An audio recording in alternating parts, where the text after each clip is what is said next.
Izinkan dalam kesempatan ini kami sesuai dengan amanat undang-undang untuk menyampaikan tahapan konsultasi publik terkait dengan perubahan Undang-Undang Nomor 3 Tahun 2022 tentang Ibu Kota Negara. Ada beberapa pokok substansi yang memang akan berubah, Bapak Ibu. Ada 12 yang akan kami sampaikan, mungkin masuk dalam heading dalam slide kami. Pertama adalah menyangkut penguatan kelembagaan otorita Ibu Kota Nusantara.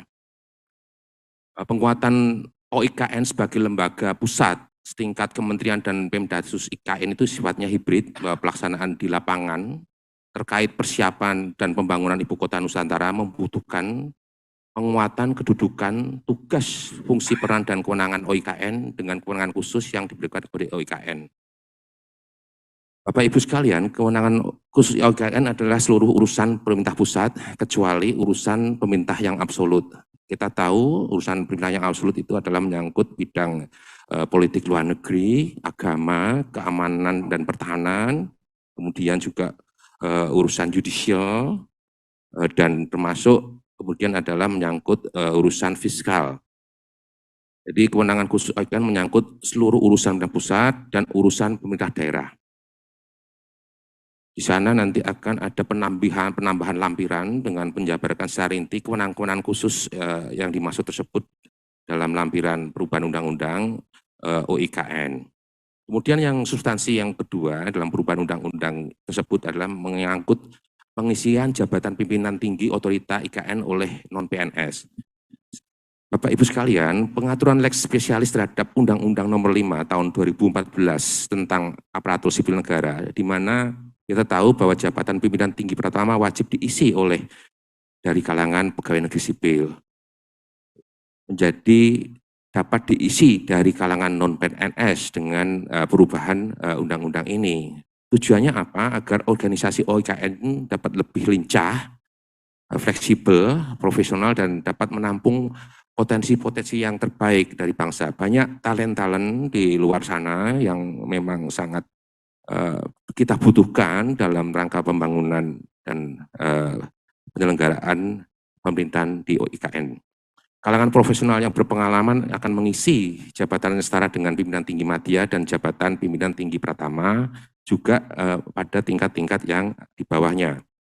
Jadi usulan rancangan undang-undang perubahan Undang-Undang IKN mengatur bahwa jabatan pimpinan tinggi madya dan jabatan pimpinan tinggi pratama dalam struktur organisasi dapat diisi oleh kalangan dari non-aparatur sipil negara. Itu yang substansi yang kedua. Kemudian yang ketiga adalah menyangkut pertanahan dan penataan ruang, Bapak Ibu. Ada perubahan dengan penambahan menyangkut delineasi OIKN.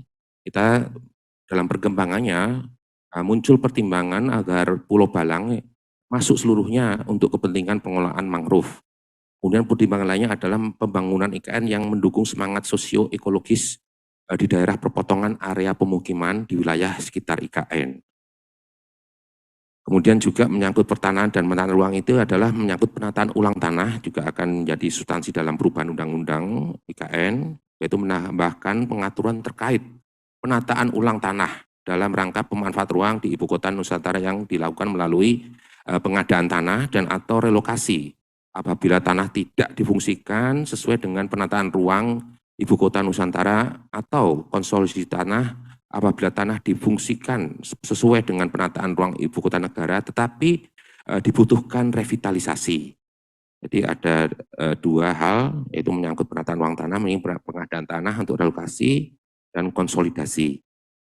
Kemudian terkait pengaturan yang sangat penting juga dalam substansi perubahan ini adalah menyangkut jangka waktu, menyangkut HAT, hak atas tanah, masih di bidang pertanahan Bapak Ibu, yaitu menyangkut hak guna usaha akan diatur nanti bahwa di atas hak pengelolaan OIKN untuk hak guna usaha akan dapat diberikan kurang lebih 95 tahun.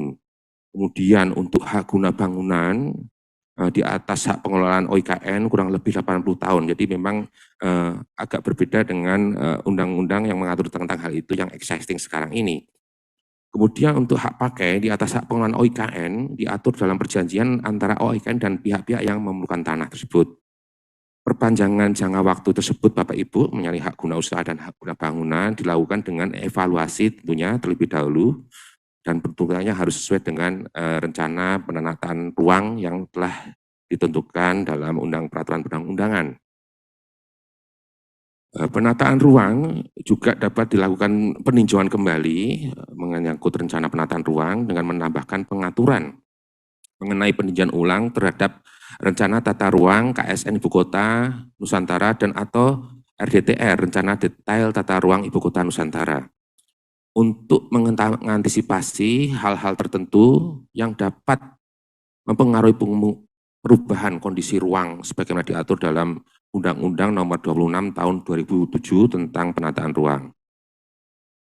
Kemudian menyangkut pengelolaan anggaran itu juga masuk dalam substansi, mungkin nanti juga sebenarnya secara detail dapat kami sampaikan oleh narasumber kami yang dilakukan secara online nanti Bapak Ibu, bahwa OIKN yang bersifat hybrid tercermin dalam sistem pengelolaan keuangan IKN yang bersifat lex specialis derogat lex generalis dan genus commune genus ficit, bahwa aturan umum yang khusus menyampingkan aturan umum yang umum.